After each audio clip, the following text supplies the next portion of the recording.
జీవించగలిగి మీ ఉద్దేశమును నెరవేర్చగలిగేటువంటి వారముగా మేము ఉండి విజయవంతంగా ఈ జీవితాలను కొనసాగించగలిగి ధన్యత పొందుకోగలిగేటువంటి గొప్ప అవకాశం మాకు దయచేయమని వేడుకుంటున్నాం.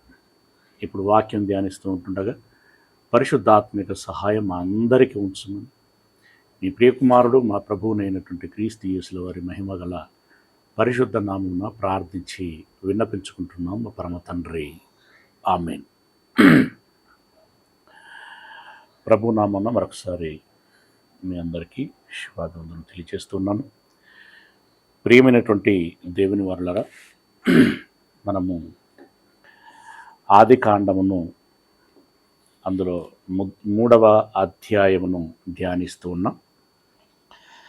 నిన్నటి వరకు ఉన్నటువంటి సమాచారం, ఆదామును ఎందుకు పండు తిన్నావని అడిగితే అవ్వ పేరు చెప్పాడు. అవ్వను నువ్వెందుకు పండు తిన్నావని అడిగితే సర్పం పేరు చెప్పింది.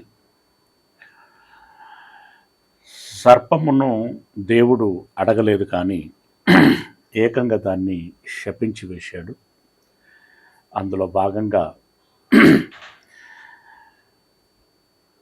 పాదములు కలిగి చరించగలిగేటువంటి ఆ జీవి కాస్త ప్రాకేటువంటిదిగా మారిపోయింది. ఇక తదుపరి 15వ వచనమును మనం ధ్యానించుకుంటే, మరియు అంటే అమ్మా నీకు కూడా అని చెప్పినట్టు, మరియు నీకును స్త్రీకిని నీ సంతానమునకును ఆమె సంతానమునకును వైరము కలుగజేసేదను. అది నిన్ను తల మీద కొట్టును, నీవు దానిని మడిమె మీద కొట్టుదువని చెప్పాను. ప్రియులరా, ఈ ప్రకృతిలో చాలా జీవరాశులు ఉన్నాయి, కానీ వీటన్నిటిలోకెల్లా ఎక్కువగా సమస్యను ఎదుర్కొనేది మనిషి పాముతోటి. ప్రాక్టికల్గా మనం ఆలోచిస్తే పాముతోటి. అది మనల్ని చూడగానే కాటేయాలి అని అనుకుంటుంది, మనం కూడా దాన్ని చూడగానే చంపేయాలి అనుకుంటాం. ఇది సహజంగానే జరిగిపోతుంది. పాము అనగానే కట్టెబట్టుకుని ఉరకటం. అలాగే మనిషి దాని సమీపమునకు వచ్చాడు అని తెలియగానే వెంటనే అది ఇక మరో ఆలోచనకు తావు లేకుండా మెడ మీద కొట్టేయటం, అంటే కాటేయటం, ఇది జరుగుతూ ఉంటుంది. అలా ఒక విధంగా సర్పము ఆ రోజుల్లో ఉన్నటువంటి వాతావరణానికి ప్రతి జీవి కూడా మనుషులకి అనుకువగా ఉండేటువంటి మనస్సు కలిగినటువంటి అవి రాను రాను మనుషులకి ప్రమాదకరమైనటువంటి జీవులుగా మారిపోయి, అందులో మనకు సర్పము ముఖ్యంగా కనబడుతూ ఉంటుంది. ఇకపోతే 16వ వచనంలో ఆయన స్త్రీతో, నీ ప్రయాసమును నీ గర్భ వేదనను నేను మిక్కిలి హెచ్చించెదను, వేదనతో పిల్లలను కందువు, నీ భర్త ఎడల నీకు వాంఛ కలుగును, అతడు నిన్ను ఏలునని చెప్పెను. ప్రియ దేవుని వారలరా, ఇది అత్యంత తీవ్రమైనటువంటి విషయం. గర్భ వేదన శరీరములో చాలా రకాలైనటువంటి మలినములు ఉంటాయి ప్రతి ఆర్గాన్లో. అవి అన్నీ కూడా చెమట రూపంలోనో మలమూత్రముల రూపంలోనో విసర్జించబడతాయి. అలా అవయవాలన్నీ కూడా శుద్ధి అవుతూ ఉంటాయి. కానీ ప్రత్యేకముగా స్త్రీ గర్భం దగ్గరికి వచ్చేసరికి అలా మలమూత్రాలని కానీ స్వేదమని కానీ అవకాశము ఉండదు. అది ప్రత్యేకంగా గర్భ ద్వారము ద్వారా బహిర్గతము కావలసిందే, అంటే బయటికి రావలసిందే. ఇక్కడ చాలామంది అనుకుంటున్నటువంటి విషయం ఏంటంటే, అంటే పరిమితిగా ఆలోచిస్తున్నటువంటి విషయం ఏంటంటే, ఇది గర్భము దాల్చి పిల్లలను కంటున్నప్పుడు పురిటి నొప్పులు ఉంటాయి కదా, ఆ నొప్పుల తాలూకు మాత్రమే అని అనుకుంటూ ఉంటారు. అంటే మేజర్గా ఆ నొప్పులు మేజర్గా కనిపిస్తాయి. నిజంగా ఒక కానుపు జరుగుతున్నది అనంటే ఒక స్త్రీ మరణించి మరలా జన్మించినంతగా ఫీల్ అవుతూ ఉంటారు. అంటే ఒక మహాగండము దాటాము, మహా సమస్యను గట్టెక్కాము అని తల్లితో పాటు కుటుంబీకులందరూ కూడా సంతోషిస్తారు. కానీ అదే డెలివరీకి ముందు ఎట్లవుతుందో ఏమవుతుందో, మరి ఏం చేద్దాం, ఎలాంటి జాగ్రత్తలు తీసుకుందాం, ఏ ఆసుపత్రికి పోతే బాగుంటుంది ఇత్యాది ఆందోళనలతో వారు తగిన ప్రయత్నాలు చేస్తూ ఉంటారు. అంటే మేజర్గా అది కనబడుతుంది. కానీ గర్భము అనేటువంటి ఆ సమయానికి అందరూ దాని మీద అటెన్షన్ అవుతారు కాబట్టి అది ఎక్కువగా ఫోకస్ అవుతూ ఉంటుంది. కనుక ఎక్కువగా మాట్లాడుకుంటూ ఉంటారు. అది ఎక్కువగా చర్చలోనికి వెళుతూ ఉంటుంది. కానీ తనకు అత్యంత సమీపముగా ఉండేటువంటి ఒకరిద్దరికి మినహా అందరికీ చెప్పుకోలేక ప్రతి మాసమునకు 4 నుండి 6 రోజుల వరకు, అంటే కంప్లీట్గా పాత నిబంధనలో చెప్పినటువంటి దాన్ని బట్టి 7 దినములు, ఈ 7 దినములు గర్భములో ఒక చెడు రక్తము ఫామ్ అయి దానంతటిని విసర్జింప చేస్తూ ఉండాలి గర్భసంచి ప్రతి మాసమునకు. ఆ చెడు రక్తము ఏం చేస్తూ ఉంటుందంటే గర్భమును అతలాకుతలం నొప్పి, భయంకరమైనటువంటి నొప్పిని కలిగిస్తూ ఉంటుంది. ఆ నొప్పిని భరించటము అనేటువంటి దాంట్లో 2 విధానాలు ఉంటాయి, అంటే 2 కోణాలు మనకు కనబడుతూ ఉంటాయి. ఒకటి, ఆ స్త్రీ ఆ నొప్పిని భరించగలిగేటువంటి రెసిస్టెన్స్ పవర్, దాన్ని బట్టి, అలాగే గర్భంలో తయారయ్యేటువంటి ఆ చెడు రక్తం, దాని తీవ్రత, గాఢత అని అంటాం మనం. దాని గాఢత ఎంత ఎక్కువగా ఉంటే వారి గర్భమున అంతగా పిండేస్తూ ఉంటుంది, ఒడిబెట్టేస్తూ ఉంటుంది. ఇప్పుడు ఒక ప్రశ్న ఏంటంటే, దీంట్లో భాగంగానే ఇప్పుడు చాలామంది ఆ రోజుల్లో బలహీన పడిపోతూ ఉంటారు, ఏ పనులు చేయలేకపోతూ ఉంటారు. ఇక ఉద్యోగస్తులైతే సెలవులు పెడుతూ ఉంటారు పోలేక. అందుగురించే దీని గురించి గవర్నమెంట్ కూడా చర్చించి మరి స్త్రీలకి ఈ మాసపు సెలవులు ఇవ్వాలి అని చెప్పి కొన్ని చట్టాలు కూడా చేస్తున్నారు కొన్ని చోట్ల. అంటే దీని తీవ్రత ఎంతగా ఉంది. మరి ఇక్కడ అదే ప్రశ్న ఏంటి అని అంటే, శరీరంలో మిగతా అవయవాలలో కూడా చెడు అనేటువంటిది విసర్జించబడుతూ ఉంటుంది. అది ఎవ్రీడే ప్రాసెస్. అది శుద్ధి అనేటువంటిది మానవ అవయవాలలో సహజంగా జరిగేటువంటి ప్రాసెస్ అది. కంటిలో శుద్ధి జరుగుతుంది, చెవిలో శుద్ధి జరుగుతూ ఉంటుంది, గొంతులో జరుగుతూ ఉంటుంది, గుండెలో జరుగుతూ ఉంటుంది, కిడ్నీలో జరుగుతూ ఉంటుంది, ముఖ్యంగా లివర్లో జరుగుతూ ఉంటుంది. ఇన్ని రకాలుగా ఇన్ని విధాలుగా శుద్ధి ఇన్ని అవయవాలలో జరుగుతున్నా ఎక్కడ దాని గురించినటువంటి సిమ్టమ్స్ మనకు తెలియబడవు అంతగా. ఏదైనా కొన్నిటి విషయంలో కొంతగా సిమ్టమ్స్ మనకు తెలుస్తూ ఉండొచ్చు, కానీ అంతగా ప్రభావవంతంగా మనకు ఎక్కడా కనిపించదు. కానీ గర్భము దగ్గరికి వచ్చేసరికి మాత్రమే ప్రత్యేకంగా.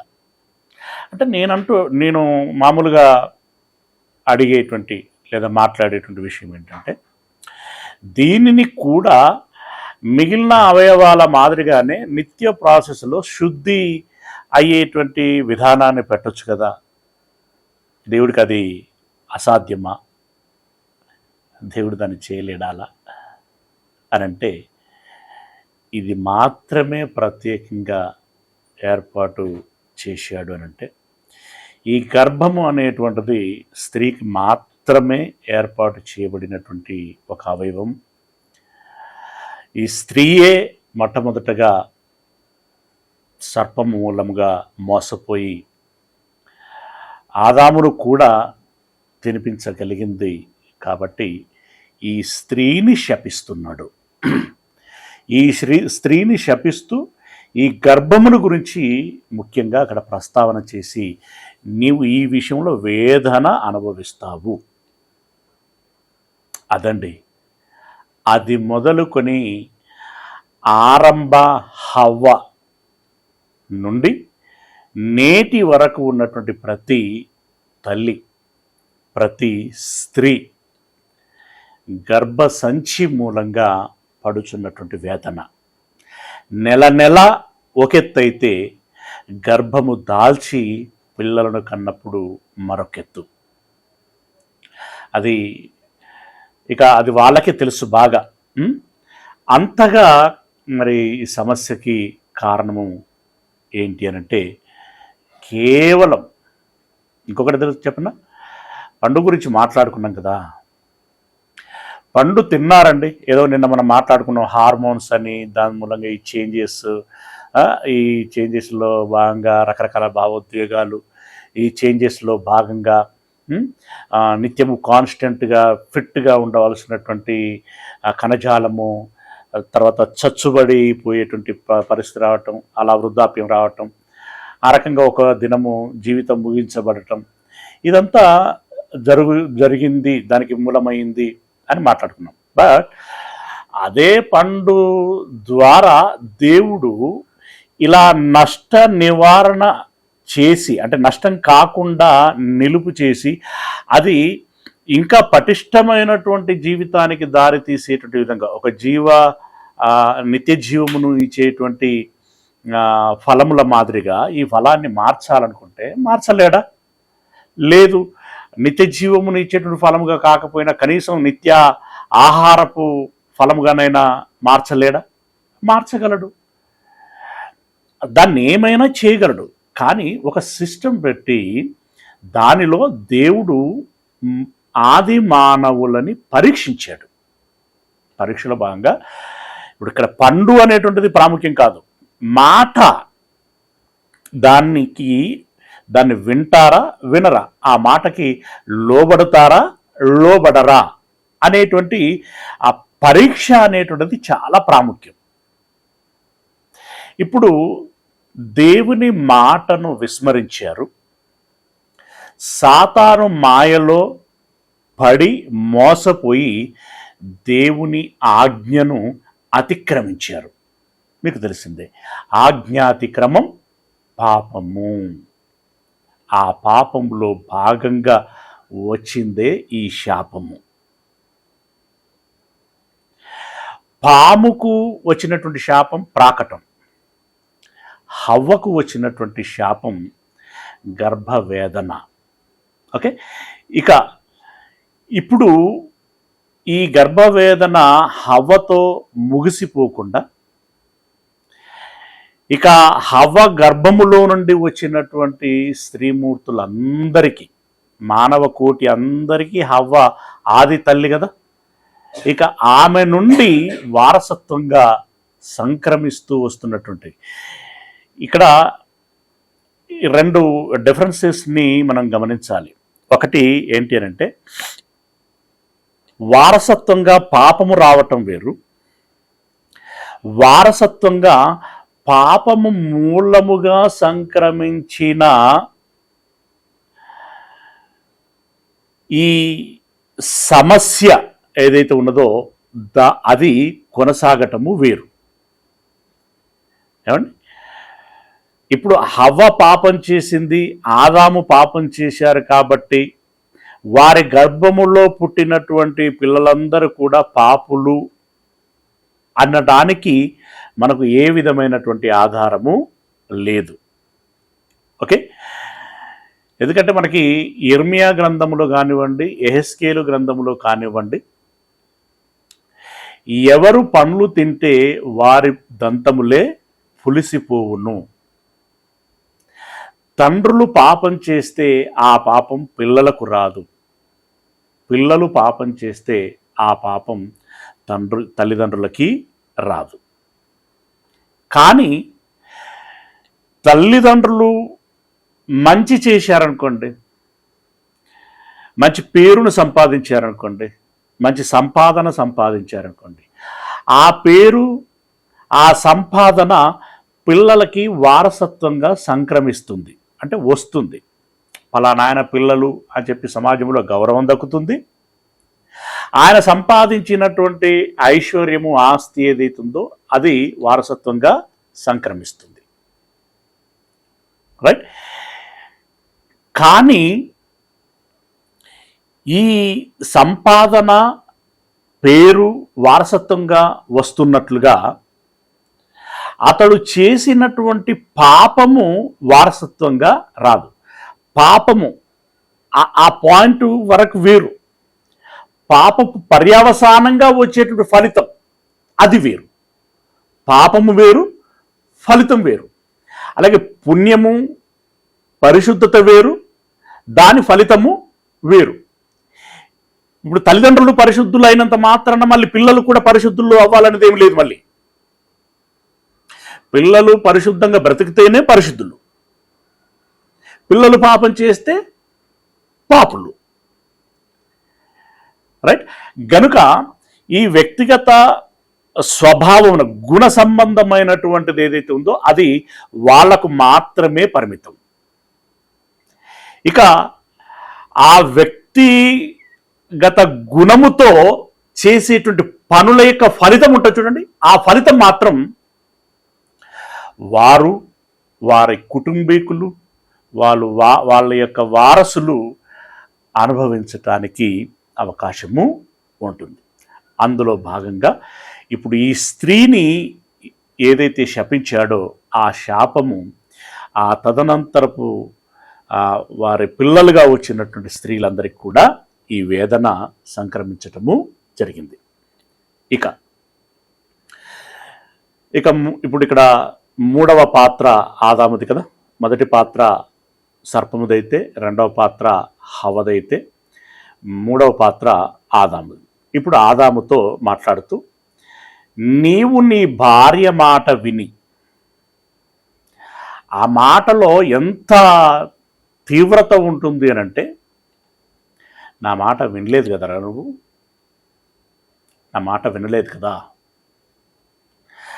ఒక దేవుడను, ఒక తండ్రిని, నీ భార్య కూడా లేక మునుపు నీకు జన్మనిచ్చినటువంటి వాడును, మొదటగా ఈ లోకంలో నీకు పరిచయమైంది ఎవరైనా ఉన్నారు అనంటే అది నేనే కదా. ఇప్పుడు నువ్వు అనుభవించేటువంటి ఈ ప్రకృతి అంతా నేనిచ్చిందే కదా. నేను ఇచ్చాను, నేను జన్మనిచ్చాను, నీకు రూపాన్ని ఇచ్చాను, నీకు సమస్తము అనుభవించటానికి లోబరిచాను, చిలకవు చెప్పినట్టుగా చక్కగా చెప్పాను, బిడ్డ ఇగో ఇవి తిను బ్రతుకుతావు, ఇదిగో ఇవి తినకు మరణిస్తావు అని జాగ్రత్తలు చెప్పాను. ఇంత చెబితే, ఇన్ని విషయాలు చెప్పినా నన్ను విస్మరించావు. నీ భార్య వచ్చి ఒక మాట, ఏమండి పండు బాగుందండి, నేను తిన్నాను, చాలా రుచిగా ఉంది, చాలా మధురంగా ఉంది. మనం ఏమేమో అనుకున్నాం ఇన్ని రోజులు, తినండి, మీరు తిని చూడండి కాకపోతే అని చెప్పి ఆలోచన లేనటువంటి ఆయనకి ఆశ పుట్టించి తినేటట్లుగా ప్రభావితం చేసింది.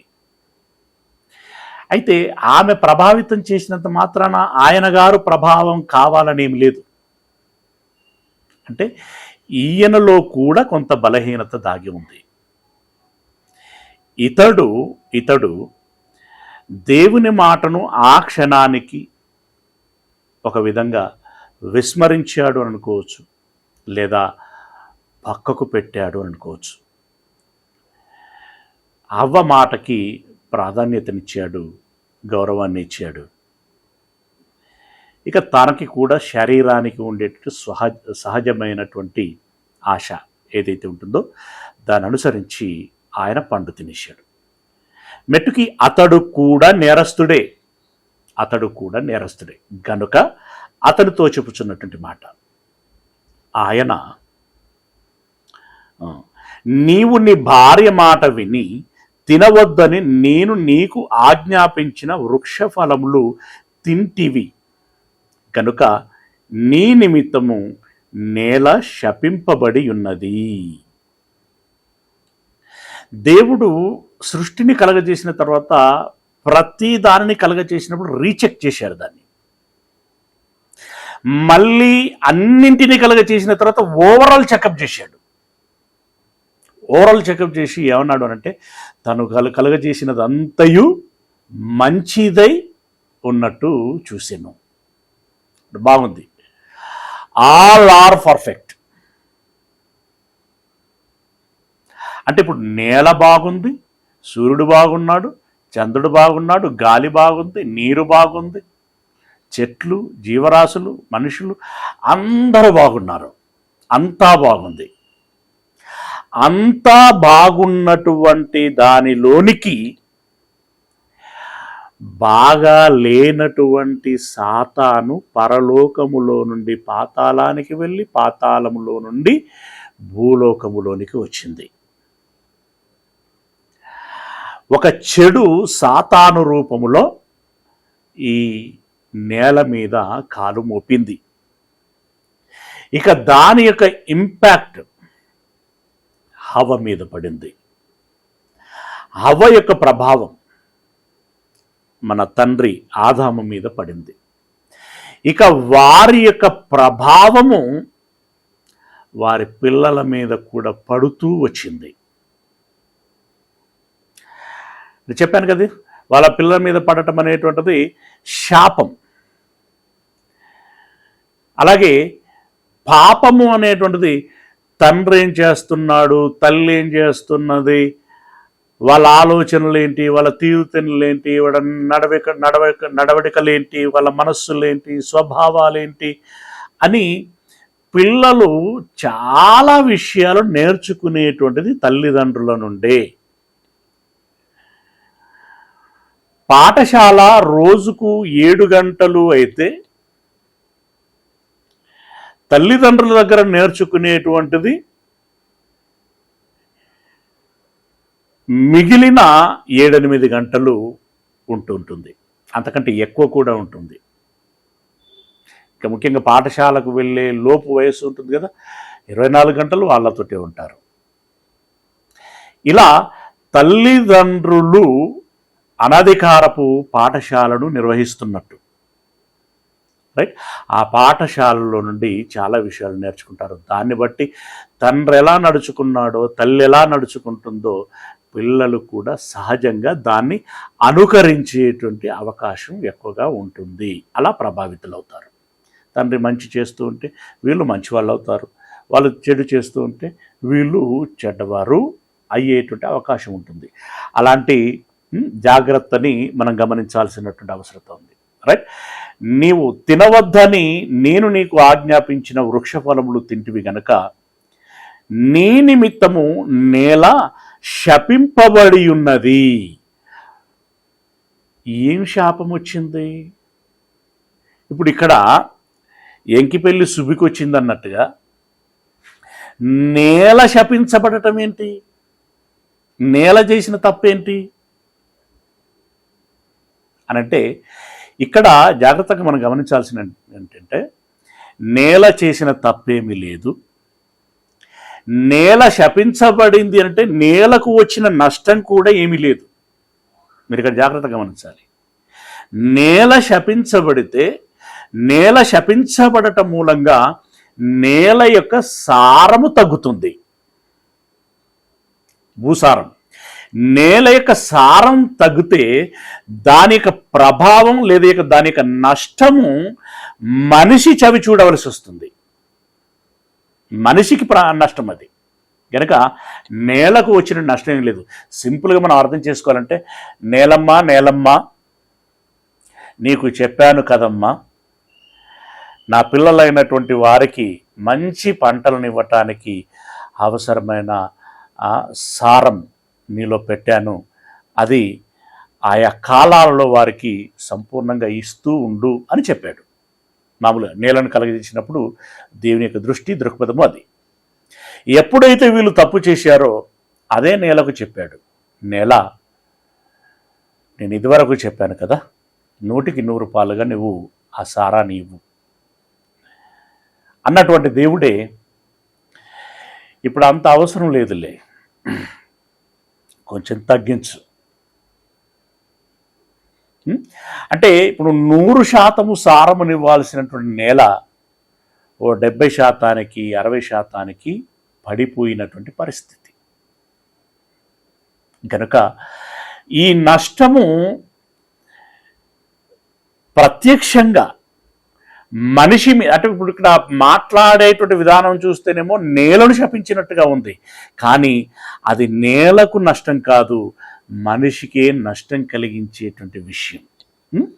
అలా నేల తన స్వభావాన్ని కోల్పోతుంది. ఎలా? నేను నీకు ఆజ్ఞాపించిన వృక్షఫలములు తింటివి కనుక నీ నిమిత్తము నేల శపించబడి ఉన్నది, ప్రయాసముతోనే నీవు బ్రతుకు దినములన్నీ దాని పంట తిందువు. అంటే ఇప్పుడు చూడండి, ముండ్ల పొదలు, గచ్చతీగలు, మనం మాట్లాడుకునేటువంటి పిచ్చి పిచ్చి మొక్కలేమో ఎవరు దున్నకుండానే, ఏ సేద్యం చేయకుండానే పచ్చగా, గుబురుగా, ఏపుగా పెరుగుతుంది. కానీ మనిషికి ఆహారముగా అవసరమయ్యేటువంటి మొక్కలు మాత్రం నువ్వు పెట్టినా విత్తనం వేసినా మొలవటం కష్టం, నువ్వు నాటినా అది చిగురించటం కష్టం. ఏనుకోవటం అంటారు, వేనుకోవటం కష్టం. ఒకవేళ వేనుకున్నా అది ఏపుగా ఎదగటం కష్టం, ఎదిగినా పూయటం కష్టం, పూసినా కాయటం కష్టం, కాసింది కూడా నిలవటం కష్టం. ఇన్ని కష్టాలు మనకు ఆహారముగా ఏ మొక్కలైతే ఉంటాయో ఆ మొక్కల విషయంలో ఉంటుంది. ఎందుకు? ఇప్పుడు శపింపబడక మునుపు ఏదైనా వనంలో ఆల్రెడీ ఉద్యానవనము ఉంది, అవి అప్పటికే ఫలిస్తున్నాయి. ఇవి ఆదాం నాటినవి ఏమీ కాదు, ఆదాం పెంచినవి ఏమీ కాదు. ఏదో వాడికి కాలక్షేపం కావాలి, వాడు ఎంటర్టైన్ అవ్వాలి, వాడు ఒక పనిలో నిమగ్నమైపోతే వాడికి బోరింగ్ ఉండదు అని ఒక సేద్యము అనేటువంటి నామమాత్రము వ్యాపకములో ఉంచాడే తప్ప,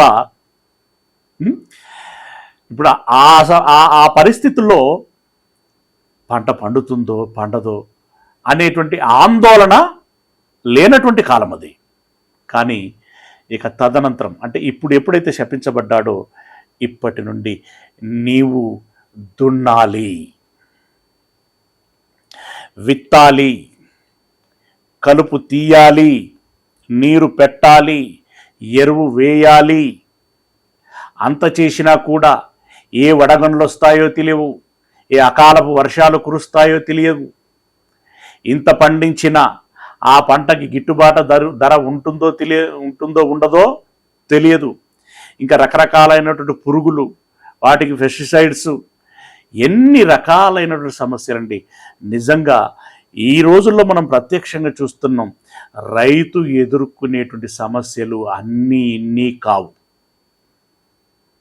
అన్నీ ఇన్ని కావండి, బోరున విలపిస్తారు వాళ్ళు. ఒకసారి ఎకరాల కొద్ది పంట ఒక వరదకు కొట్టుకుపోయినప్పుడు, మొన్నటి వర్షాలకు చూడండి ఖమ్మం జిల్లాలో ఇసుక మేటలు ఎకరాల కొద్ది కమ్మేశాయి. ఇప్పుడు అంత పెట్టుబడి పెట్టి పండించిన పంట మునిగిపోవటం ఎకెత్తైతే, ఆ మేటలు వేసినటువంటి ఇసుకలు, రాళ్ళు, రప్పలను తొలగించటం ఎలా? ఎంత నష్టం! ఇలాంటి నష్టాలు ఎన్నో ఉంటూ ఉంటాయి. తొలకరి వర్షాలు పడ్డాయి, విత్తనాలు వేశారు, పెంచారు, పెద్ద చేశారు, కోతకు వచ్చి ఇక కోసుకోవచ్చు అనుకునేటువంటి సమయంలో మలి వర్షం, అంటే కోతకాలపు వర్షాలు అంట, చివరి వర్షాలు ఆగిపోయి అనుకోండి, చెట్టు మీద ఉన్న ఆ గింజ పాలు పట్టకుండా తాలుగా మారిపోతుంది. చూస్తుండగానే నేల నెర్రలబారుతుంది, మొక్క గిడసబారుతుంది, గింజ ఉన్నది ఉన్నట్టుగానే ఎండిపోతుంది. మనిషి అది ఎలా ఉంటుందనంటే, మెల్లమెల్లగా ప్రాణం తీసేటువంటి ప్రాసెస్ ఎలాగైతే ఉంటుందో, ఆయన బాధ రోజు రోజు, ఒక్కొక్క రోజు రేపు పడుతుంది, ఎల్లుండి పడుతుంది, ఆవలెల్లుండి పడుతుంది అని ఇలా ఎదురు చూస్తూ ఉన్నటువంటి వేళ లోపల బాధ, దాని యొక్క తీవ్రత కంప్రెస్ మెల్లమెల్లగా ఒత్తినట్టు అవుతుంది. ఒక బెలూన్ గనక ఆ ఒత్తుతూ ఉంటే లాస్ట్ స్టేజ్కి వచ్చేసరికి టాప్ అని అంటారు చూడండి, అంత ప్రెజర్లో ఉంటాడు ఒక రైతు. నేను కూడా ప్రత్యక్షంగా అనుభవించినటువంటి వాడను కాబట్టి, రైట్. అలా నువ్వు చెముటోడ్చాల్సి ఉంటుంది, తేరగా రాదు. ఇప్పుడు నీవు నీ నిమిత్తము నేల శపించబడినది, ప్రయాసముతోనే నీవు బ్రతుకు దినములన్నీ నీ పంట తిందువు. అంత చేసిన అది ముండ్ల తుప్పలను, గచ్చ పొదలను నీకు మొలిపించును.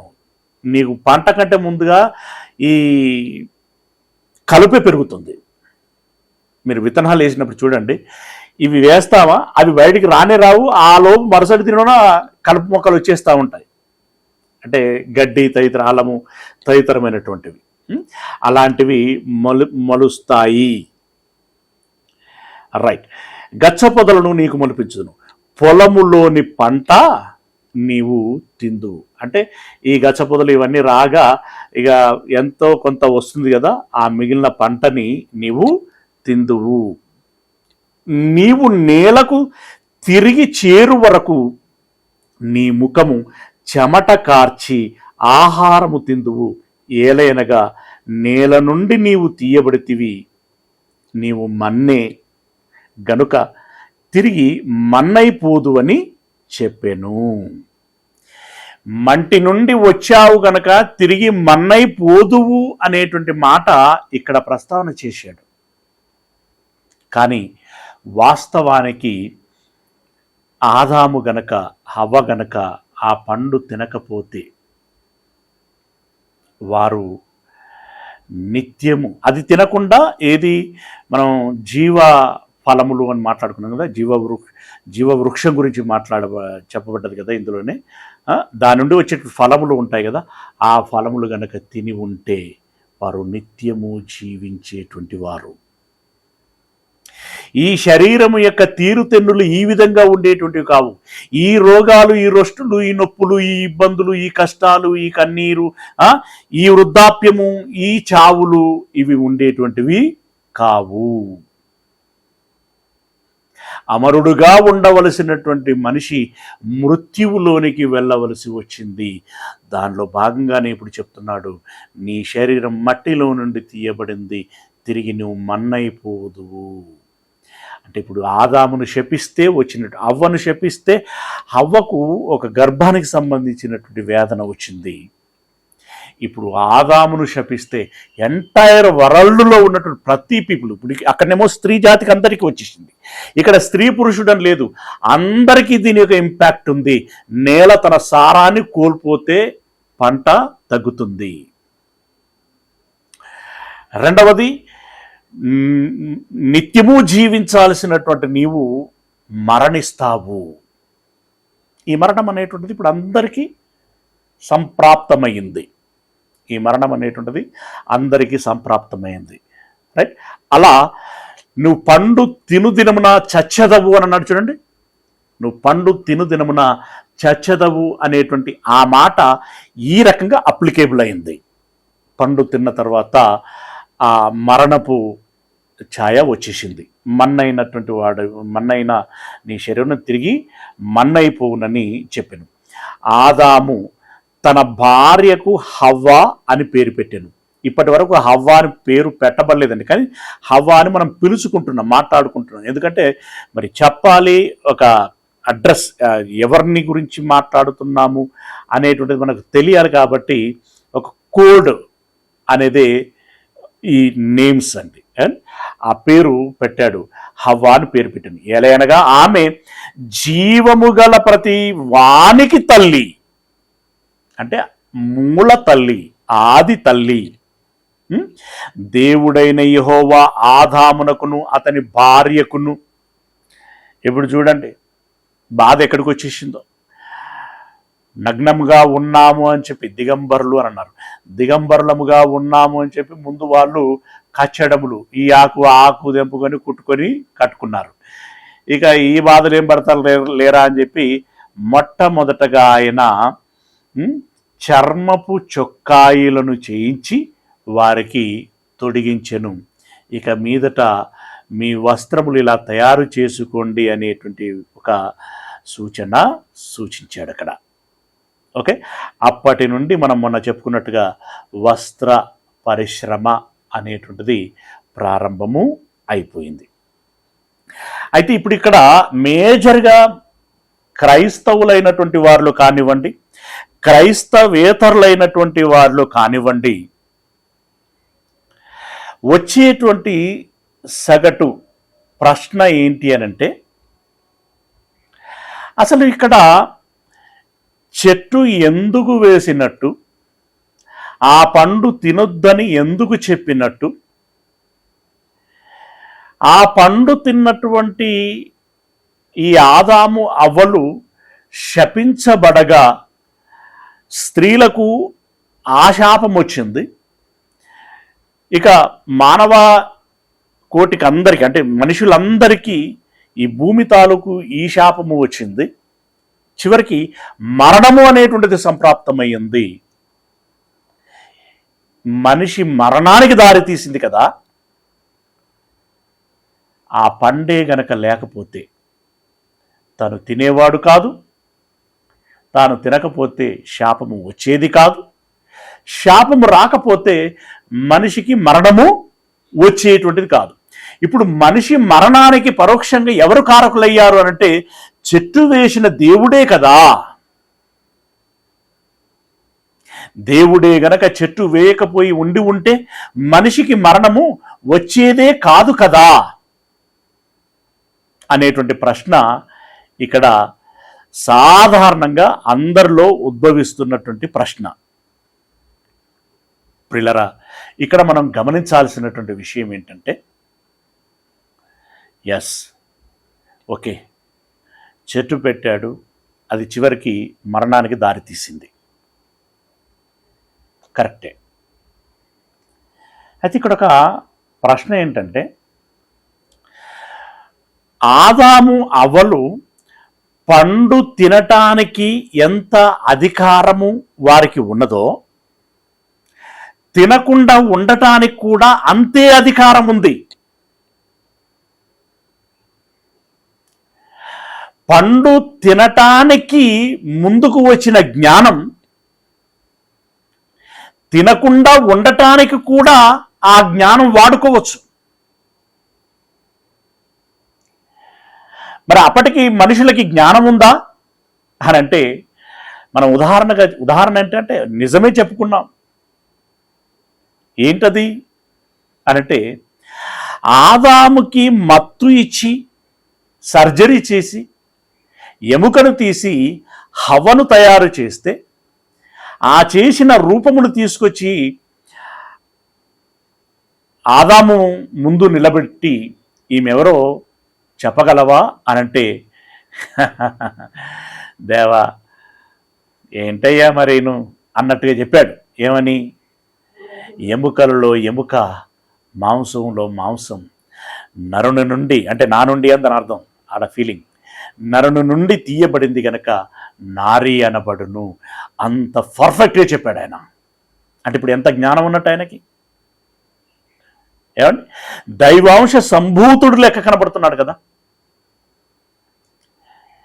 ఏమండి?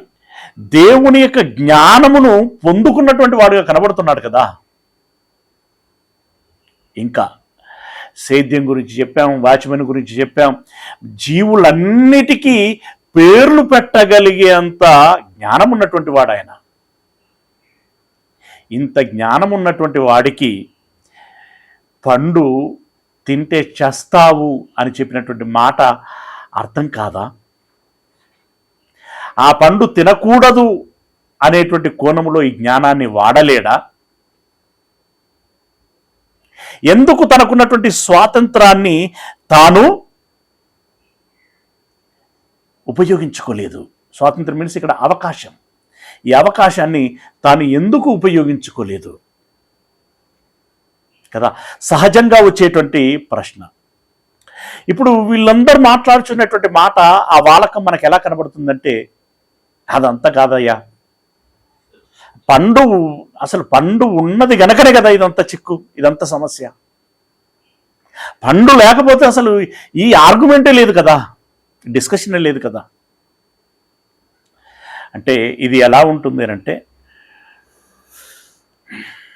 ఒక దొంగని పోలీస్ అరెస్ట్ చేసి, ఒరేయ్ దొంగతనం ఎందుకు చేశావురా అనంటే, అది ఉన్నది కనుక చేసిన, అదే లేకపోతే నేనెందుకు చేద్దాను? అరే మెడలో పుస్తల తాడు ఎందుకు తెంపినవారంటే, ఆమె వేసుకున్నది కనుక తెంపిన సార్, ఆమె వేసుకోకపోతే నేనెందుకు తెంపుతున్నావు అన్న సమాధానం మనకు ఎలా ఉంటుంది? మందెందుకు దాగినవరా, ఎండ్రిని ఎందుకు దాయను, పైజన్ ఎందుకు దాయను, బాటిల్లో ఉంది సార్ అందుకే తాగిన అంటే, అది ఎంత ఇన్నోసెన్స్గా, ఎంత ఫులిష్గా మనకు కనబడుతుంది. ఇది కూడా అంతే ఫులిష్నెస్గా మనకు కనబడేటువంటి విషయం. అయినా దేవుడు తాను కోరుకున్నది ఏంటంటే, నేను గొప్పవాడని. అంటే గొప్పవాడు మీన్స్ దాని ఉద్దేశంలో నేను పరిశుద్ధుడను, నీతిమంతుడను గనుక నా పిల్లలు కూడా అలా నాలాంటి పరిశుద్ధులు అవ్వాలి, నాలాంటి నీతిమంతులుగా ఉండాలి, వారు గొప్పవారుగా ఉండాలి, గొప్పవారుగా నా యొద్దకి రావాలి. మరి ఈ గొప్పతనము అనేటువంటిది ఎప్పుడు బయటపడుతుంది? గొప్పవారు అనేటువంటిది ఎప్పుడు నిర్ధారణ చేయబడుతుంది? ఇక్కడ జాగ్రత్తగా ఆలకిస్తే, తప్పు చేయడానికి అవకాశము ఉండి తప్పు చేయనటువంటి వాడు గొప్పవాడా? తప్పు చేయటానికి ఏ విధమైనటువంటి అవకాశము లేక తప్పు చేయనటువంటి వాడు గొప్పవాడా? ఇందులో ఈ ఇద్దరిలో ఎవరు గొప్పవారు అనంటే, తప్పు చేయడానికి అవకాశము ఉండి కూడా తప్పు చేయనటువంటి వాడు గొప్పవాడు. ఏకాంతములో రహస్యంగా పాపం చేయటానికి ఒక స్త్రీ పురుషుణ్ణి పిలిచినా, ఒక పురుషుడు స్త్రీని పిలిచినా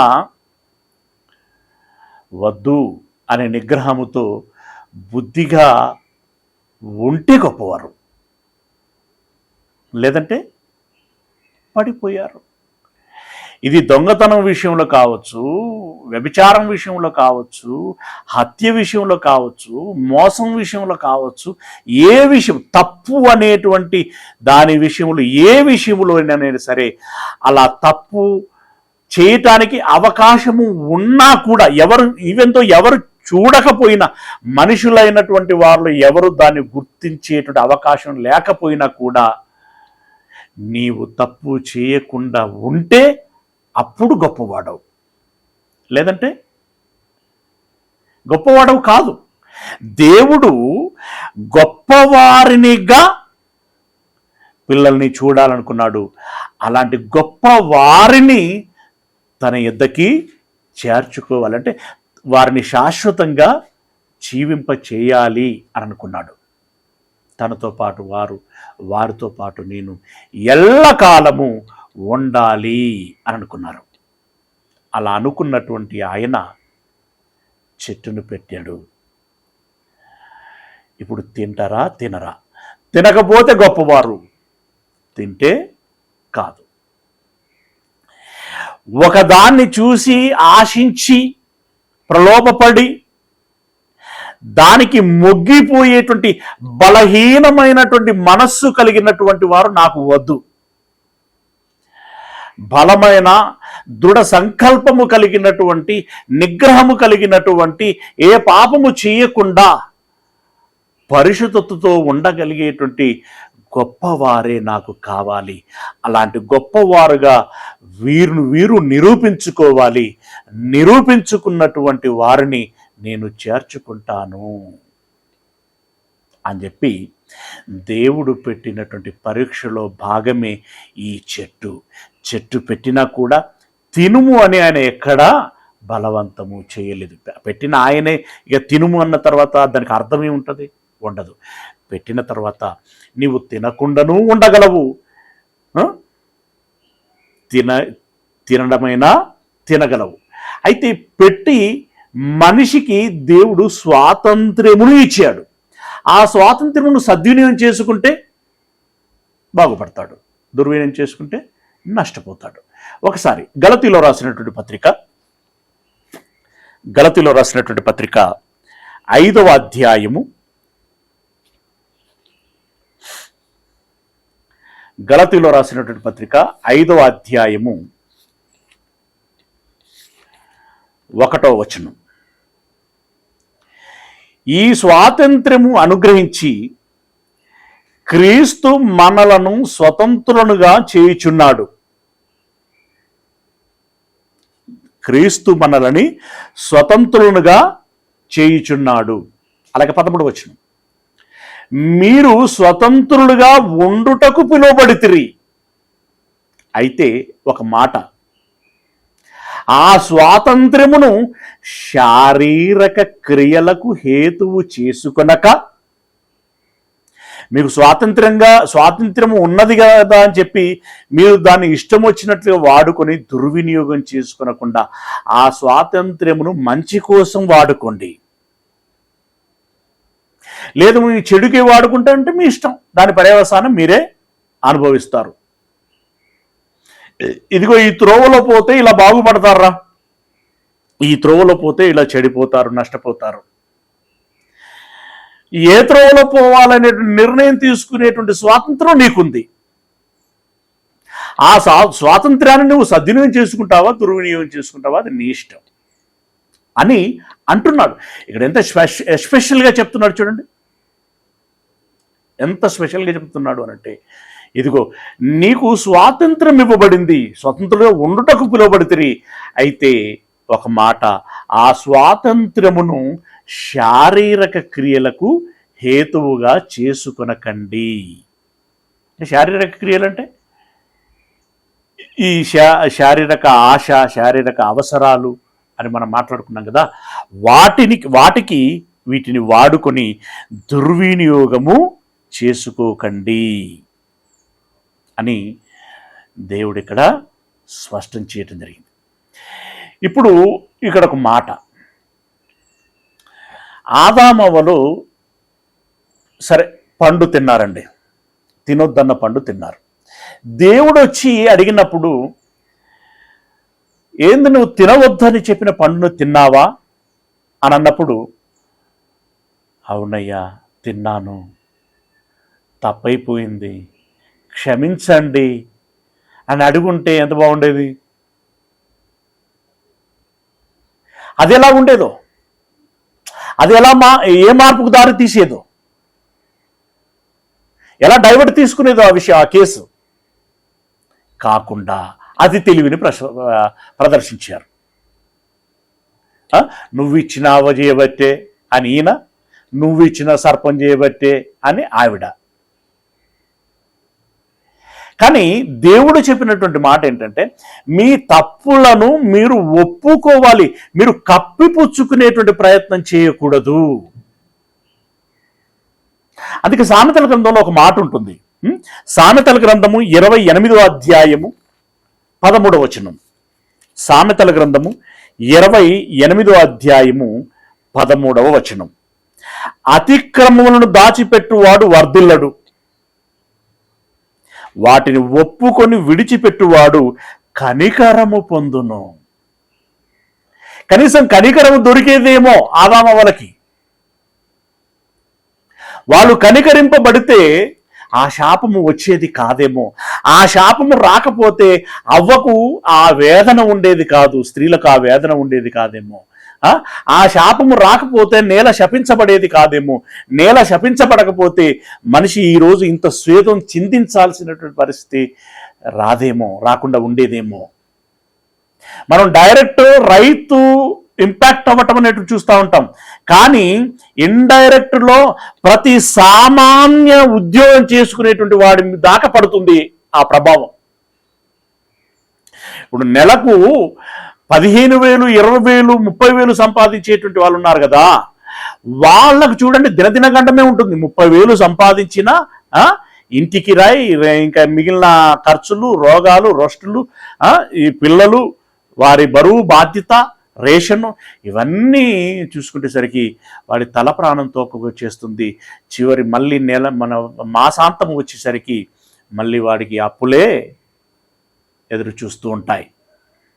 ఇలా ప్రతి మనిషి ప్రభావము పొందుతున్నాడు.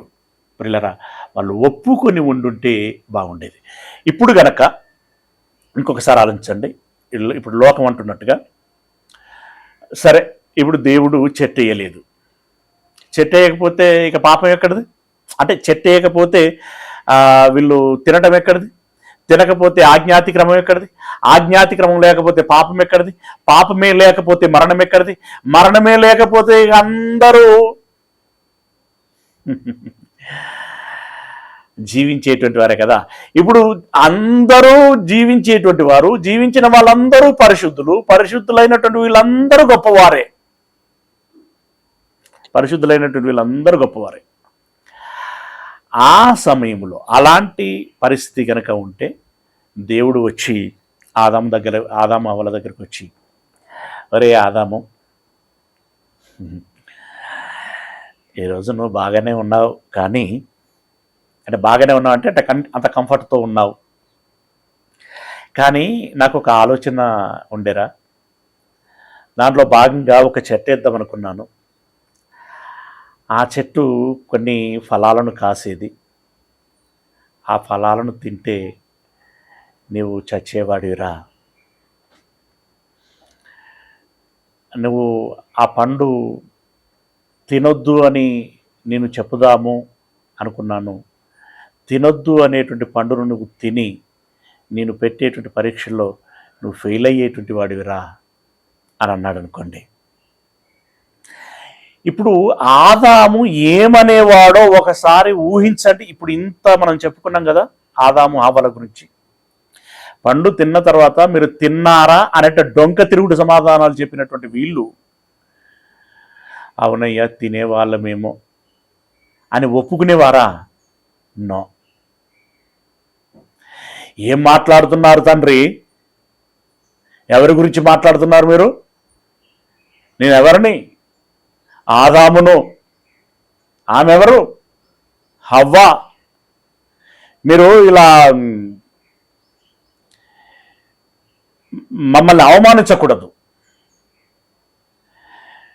మీరు చెట్టు వేసి మేము తింటామా తినమా అనేది చూసిన తర్వాత మీరు అడగాలే, కానీ మీరు చెట్టు వేయకుండానే నేను చెట్టు వేసేటోడిని, అది కాయలు కాసేది, దాన్ని మీరు తినేటోళ్ళు, అలా నా ఆజ్ఞను అతిక్రమించేటోళ్ళు, పాపం చేసేటోళ్ళు అని మా మీద ఇన్ని నిందలు మోపుతున్నారు.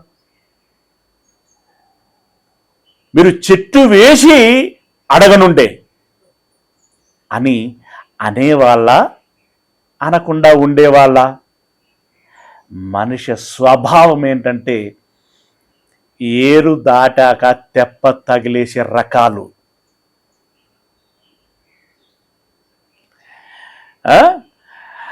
ఆ అవసరాలను బట్టి, ఆ పరిస్థితులను బట్టి నా ఎముక లేనటువంటి నాలుకను మలచగలిగేటువంటి వారు వీళ్ళు. గనుకనే రేపొద్దున ఇలాంటి మాట రావద్దనే ముందు జాగ్రత్తగా దేవుడు చెట్టు వేసి మనిషిని పరీక్షించాడు. అసలు పరీక్ష వద్దు అంటారంటే వీళ్ళు, పరీక్ష వద్దు అని అంటున్నారు. పరీక్ష వద్దు అని అనుకుంటే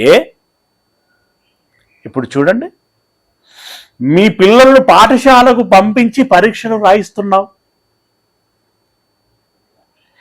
ఒక డిగ్రీ సర్టిఫికెట్ కావాలంటే పరీక్ష రాయాలి, అవునా? హయ్యర్ ఎడ్యుకేషన్కు క్వాలిఫై కావాలంటే పరీక్ష ఉండాలి. ఉద్యోగం రావాలంటే పరీక్షలు ఉండాలి. నువ్వేందో నిరూపించబడాలి అంటే పరీక్ష ఉండాలి. వీటన్నిటికీ పరీక్షలు ఉండాలి. ఐఏఎస్ కావాలంటే పరీక్ష, ఐపీఎస్ కావాలంటే పరీక్ష, సంబంధిత కమిషనరేట్లు కావాలంటే పరీక్ష, ఈ గ్రూప్ 1లు 2లు 3లు 4లు ఇవన్నీ చూస్తున్నాం కదా. వీటన్నిటికి లాస్ట్కి అటెండర్కు కూడా పరీక్ష. వీటన్నిటికీ పరీక్షలు ఉండొచ్చు, కానీ పరలోకం వెళ్ళటానికి మాత్రం ఏ పరీక్ష ఉండకూడదా? ఆఫీసులో ఉండేటువంటి కుర్చీలో కూర్చోవటానికి పరీక్షలు ఉండాలి, కానీ పరలోకపు సింహాసనంలో కూర్చోవటానికి ఏ పరీక్ష ఉండకూడదా? తేరగా నిన్ను తీసుకెళ్ళి అక్కడ కూర్చుంటబెట్టాలా? చెట్టు వేయకూడదా? ఒకవేళ వేసినా ఆదాము తిన్నా తప్పు పట్టకూడదా? ఆ తప్పు నేనే అనవసరంగా వేసిన తీరా అని చెప్పి దేవుడే తన మీద వేసుకోవాలా? ఏం ఆలోచన అండి ఇది? ఏం తీరుతిన్నులండి ఇవి? ప్రియులరా, మనము గొప్పవారము అని తేలాలి అనంటే తప్పనిసరిగా పరీక్ష ఉండాలి. ఇప్పుడు నా కొడుకు గొప్పోడు, నా కూతురు గొప్పది అనంటే సహజంగానే వస్తూ ఉంటుంది. ఏ విషయంలో గొప్ప, ఎందుకు గొప్ప, ఫలాని విషయం అని చెప్పుకోవడానికి ఉండాలి కదా. ఆ ఫలాని విషయమే ఈ చెట్టు. ఆరంభంలోనే వారు ఓడిపోయారు. సరే, ఇప్పుడు చాలా ముచ్చట్లు మాట్లాడుకున్నాం. ఇంతసేపు మాట్లాడుకున్నటువంటి ఈ పర్సెప్షన్ ఏదైతే ఉందో, ఈ పాయింట్ ఆఫ్ వ్యూ అంతా దేవుడి వర్షన్. ఇది రమేష్ది కాదు. ఇప్పుడు రమేష్గా మాట్లాడుతున్నాడు. ఏం మాట్లాడుతున్నాడంటే, మనం ఇప్పుడు పెద్ద పెద్ద మాటలు విన్నాం. అంటే నానబట్టనే వచ్చాయి కదా, ఆదాము అవ్వాలని తప్పుబట్టే అంత పెద్ద మాటలు వచ్చాయి. అది దేవునికి ఆపాదించబడదు. దేవుడు గొప్పవాడు, ఆ స్థాయి చాలా గొప్పది కనుక ఆయన అంటే మనం దాన్ని రైట్, ఆయన అనటం సమంజసకరమే అన్నట్టుగా ఉంటుంది. కానీ రమేష్ అంటే వీడెక్కడ, వీడెంతటోడు, ఆదామవ్వాలి ఎక్కడ, వాళ్ళు ఎప్పటోళ్ళు, ఎంత పెద్దోళ్ళు, వాళ్ళని గురించి ఈయన మాట్లాడడం ఏంటి అనేటువంటి విధానంలో ఉంటుంటుంది. సరే, వాళ్ళు తప్పు చేశారు, తినకుండా ఉంటే బాగుండు, అసలు నేను అక్కడ ఉంటేనా సీన్ వేరే ఉండేది అన్నంత లెవెల్లో మనం ఆలోచించుకుంటూ ఉంటాం కదా. నేననేది ఏంటంటే, అప్పుడు పండు రూపములో వారికి పరీక్ష వచ్చింది. ఇప్పుడు రావట్లేదా? పరీక్షలు లేవా? ఇప్పుడు నీ శరీర రూపములో నీకు పరీక్ష వస్తుంది. నీ శరీరమే, ఏమండి, నీ శరీరమే నిన్ను ప్రభావితం చేస్తూ ఉంటుంది. దానికి నువ్వు లోబడుతావా? ఇప్పుడు పౌలు గారు అన్నారు కదా, ఇట్టి మరణమునకు లోనగుచున్నటువంటి ఈ శరీరము నుండి నన్ను ఎవడు తప్పించునో. అంటే ఈ శరీరము మనల్ని దారి తప్పిస్తూ ఉన్నది. మరి దారిలోనికి నువ్వు వెళ్తావా, నీ దారిలోనికి శరీరాన్ని తెచ్చుకుంటావా? ఇంకొకటి, నీ భార్య రూపంలో నీకో పరీక్ష ఉంది, నీ భర్త రూపంలో నీకో పరీక్ష ఉంది, నీ పిల్లల రూపంలో నీకో పరీక్ష ఉంది, నీ తల్లిదండ్రుల రూపంలో నీకు పరీక్ష ఉంది, నీ అన్నదమ్ములు అక్క చెల్లెళ్ళ రూపంలో నీకు పరీక్ష ఉంది, నీ స్నేహితుల రూపంలో పరీక్ష ఉంది, నీ బంధువుల రూపంలో నీ పరీక్ష ఉంది, నీ బాసు రూపంలో నీకు పరీక్ష ఉంది, నీ కింద పనిచేసేటువంటి సిబ్బంది రూపంలో నీకు పరీక్ష ఉంది. అనుదిన నీ పనులన్నిటిలో నీకు ఒక పరీక్ష ఉంది. అక్కడెక్కడైనా తొట్టుపాటుకు గురవుతావా, ఆవేశానికి గురవుతావా, అక్కడ మాట ఏదైనా జారిపోతుందా, నీ క్రియలలో ఎక్కడైనా తొట్టిల్లుతావా? ఇవన్నీ కూడా మనకు పరీక్షలే. అప్పుడు ఒక్క పండే, కానీ అలాంటి పండ్లు ఇప్పుడు ఇన్ని రూపాలు ఉన్నాయి. వీటి విషయంలో నిన్ను నీవు కాపాడుకుంటావా, అంటే నిగ్రహించుకొని ఆ తప్పు చేయకుండా ఉంటావా, లేదు తప్పు చేసి ఆదాము హవ్వల వలె ఓడిపోతావా? అది నీ చేతిలో ఉంది, మన చేతిలో ఉంది. కనుక మీరు ఆలోచించండి ప్రియుల. చెట్టు అందుకు వేయబడింది, ఆదాము అవ్వలు అలా తప్పు చేశారు, తప్పు చేయటం మూలంగా పర్యవసనాలు ఇలా వచ్చాయి. మరి దీని ద్వారా మనం నేర్చుకోవలసినటువంటి విషయాన్ని నేర్చుకున్నాం. మరి మనకు వచ్చేటువంటి పరీక్ష మనము ఎదుర్కొని తప్పిపోకుండా ఉండాలి. దేవుడు ఆజ్ఞ ఇచ్చాడు, ఆజ్ఞల్లో చేయకూడనివి చెప్పాడు, చేయవలసినవి చెప్పాడు. చేయవలసినవి చేయకపోయినా ఆజ్ఞాతిక్రమమే, చేయకూడనివి చేసినా ఆజ్ఞాతిక్రమమే. ఆజ్ఞాతిక్రమం ఒక పాపం పర్యవసానం మరణం, పాపం వలన వచ్చే జీతం నరకం. కనుక ప్రియులరా, దాన్ని దృష్టిలో పెట్టుకొని మీరు జాగ్రత్త పడవలసింది మనవి చేస్తూ ఈ మాటల్ని ముగిస్తున్నాను. ప్రార్థన చేసుకుందాం. సర్వోన్నతుడైనటువంటి మా దేవుడా, మీ పాదములకు వందనాలు చెల్లిస్తూ ఉన్నాం. మా పరమ తండ్రి, మీ మాటల్ని ధ్యానించాం, విన్న మాటలు వ్యర్థం కాకుండా మా హృదయాలలో నాటి ఫలింపచేయండి అయ్యా. మరి మేము ఇదిగో మా పూర్వీకుల విషయంలో జరిగినటువంటి చరిత్రని జ్ఞాపకం చేసుకుంటూ అలాంటి పరీక్షలు మా జీవితంలో మాకు ఏదో ఒక రూపంలో ఏదో ఒక క్షణంలో రావటానికి అవకాశం ఉంటుంది. దాన్ని గమనించుకొని ముందు చూపుతో మనోనేత్రములు తెలుసుకొని ఇక్కడ జాగ్రత్తగా ఉండగలిగేటువంటి నిగ్రహ శక్తిని మాకు ప్రసాదించండి అయ్యా. పరిశుద్ధాత్మిక సహాయం మాకు దయచేయండి. మంచి సహవాసాన్ని ఇవ్వండి, మంచి వాతావరణాన్ని ఇవ్వండి, మంచి వివేకమును మెలకువను దయచేయండి తండ్రి. యుక్తిని సమయస్ఫూర్తిని మాకు ప్రసాదించమని వేడుకుంటున్నాం. సర్పము రూపంలో చాలామంది మరి మా యుద్ధకు రావచ్చు. ఆ రోజు సాతాను సర్పాన్ని వాడుకున్నది, ఈరోజు ఏకంగా మనుషులనే వాడుకుంటున్నటువంటి పరిస్థితి. మరి ఏ మనిషిలో ఏ సాతాను మనసు ఉందో మేము గ్రహించగలిగేటువంటి ఆ తెలివిని, ఆ జ్ఞానాన్ని మాకు దయచేయమని వేడుకుంటూ మా దేవా, మరి మమ్మల్ని అందరినీ మీ చేతులకు అప్పగించుకుంటున్నాం. మెట్టికి మా జీవిత ఈ కాలమంతట్లో పెట్టబడేటువంటి ప్రతి పరీక్షను మేము నెగ్గి మీ దృష్టిలో గొప్పవారముగా తీర్పు పొందగలిగి మీరు ఇచ్చేటువంటి స్వాస్థ్యానికి, నిత్య జీవానికి వారసులముగా ఉండగలిగేటువంటి కృపను దయచేయండి. ఆ పరీక్ష పోరాటములో బ్రతుకుచున్నటువంటి ఈ శారీరక బ్రతుకు అవసరాలు ఏవైతే ఉంటున్నాయో వాటన్నిటినీ తీర్చండి దేవా. తగిన సమృద్ధిని మాకు దయచేయమని వేడుకుంటున్నాం. ఆ ప్రకారంగా నిత్యము మేము పరీక్షల్లో గెలుస్తూ అమ్మయ్యా మేము చక్కగా పరీక్షల్లో గెలవగలుగుచున్నాము అనేటువంటి ఒక నెమ్మది, ఒక సంతోషము, ఒక సమాధానం మాకు దయచేయమని వేడుకుంటున్నాం తండ్రి. మరి మీ పిల్లలందరినీ మమ్ములను మీ చేతులకు అప్పగించుకుంటున్నాం.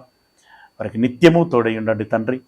మరి ఈ దినపు పనులన్నిటిలో కూడా మీరు తోడై ఉండమని మీ ప్రియకుమారుడు మా ప్రభువునైనటువంటి క్రీస్తు యేసుల వారి మహిమగల పరిశుద్ధ నామమున ప్రార్థించి విన్నపించుకుంటున్నాం మా పరమ తండ్రి. ఆమేన్.